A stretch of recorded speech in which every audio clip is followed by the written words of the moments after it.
कालाय शर्वाय रुद्राय वरदाय च पशूनां पतये नित्यम् उग्राय च कपर्दिने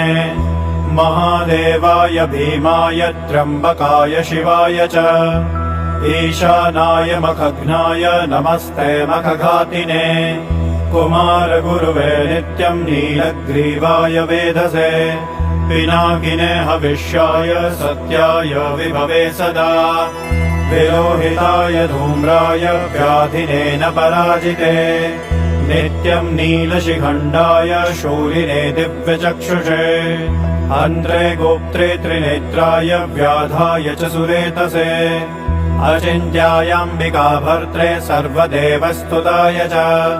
वृषभध्वजाय मुण्डाय जटिने ब्रह्मचारिणे